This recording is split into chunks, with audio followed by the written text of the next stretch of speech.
রাস্তায় হাঁটতে থাকা সব মেয়েরা আব্দুলকে দেখে হাসছিল। ঠিক তখনই শিক্ষকের চোখ পড়ে তার উপর। তিনি তাড়াতাড়ি তার কাছে এসে দড়িটা খুলতে শুরু করলো, কিন্তু আব্দুল বিষণ্ণ মুখে চুপচাপ দাঁড়িয়ে রইল। শিক্ষক তার কাঁধে হাত দিয়ে কঠিন স্বরে জিজ্ঞেস করলেন, এটা কে করেছে?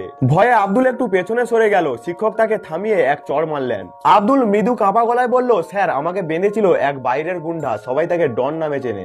আপনি দয়া করে তার সঙ্গে ঝামেলায় যাবেন না, না হলে সে আপনাকেও মারবে। হঠাৎ আকাশে এক ভয়ানক বজ্রপাতের শব্দ ভেসে এলো। দুজনেই আকাশের দিকে তাকালো। আব্দুল আতঙ্কে শিক্ষকের হাত চেপে ধরলো। স্যার, প্লিজ, আপনি ওর কাছে যাবেন না। কিন্তু শিক্ষক হাত ছাড়িয়ে সামনে এগিয়ে গেলেন। পেছন থেকে আব্দুলের কণ্ঠস্বর ভেসে এলো, আপনি সত্যিই ভালো মানুষ স্যার।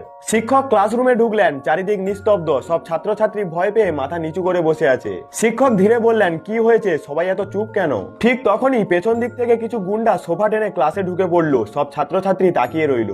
একজন গুন্ডা এসে সোফায় বসে পড়লো। তার ভয়ঙ্কর উপস্থিতিতে সবাই মাথা নিচু করে ফেললো। শিক্ষক হালকা হাসি দিয়ে বললেন, তাহলে এই তোমাদের ভয়? গুন্ডা গর্জে উঠলো আর বলল, চলো ওকে শিক্ষা দিই। তার ইশারায় গুন্ডারা শিক্ষককে ঘিরে ফেললেন, কিন্তু শিক্ষক হঠাৎ আক্রমণ করলেন আর এক মুহূর্তের মধ্যেই সব গুন্ডারা মাটিতে লুটিয়ে পড়লো। তাদের বস হতভম্ব হয়ে গেল। শিক্ষক হিরোর মতো দাঁড়িয়ে রইলেন আর ছাত্রছাত্রীরা তালি দিতে শুরু করলো। গুন্ডা উঠে দাঁড়িয়ে রাগে বলল, তুমি সাহসী, কিন্তু এখন খেলা হবে। জিতলে মুক্তি, হারলে এই স্কুল ছেড়ে চলে যেতে হবে। ক্লাসে আবার নিস্তব্ধতা নেমে এলো। শিক্ষক দৃঢ় কণ্ঠে বললেন, আমি প্রস্তুত। গুন্ডা বলল, কাল দেখা হবে মাঠে। আর সে ফিরে যেতে লাগলো। কিন্তু শিক্ষক ডাস্টার তুলে দরজার দিকে ছুঁড়ে মারলেন। ডাস্টারটা গিয়ে কাঠের দরজায় গেঁথে গেল। গুন্ডা থমকে দাঁড়ালো, চোখে ভয়। ছাত্রছাত্রীরা হতবাক হয়ে তাকিয়ে রইল। শিক্ষক শান্ত গলায় বললেন, খেলা শুরু হয়ে গেছে এখন থেকেই। পরদিন দুজনেই মাঠে হাজির হলো। এইবার খেলা শুরু হলো। গুন্ডা কিউস্টিক হাতে একের পর এক বল পকেটে ফেললো। শিক্ষক হেসে তালি দিলেন। এবার শিক্ষকের পালা। তিনি কিউস্টিক তুললেন, নিশানা করলেন, কিন্তু বলটা সামান্য দূরে গিয়ে থেমে গেল।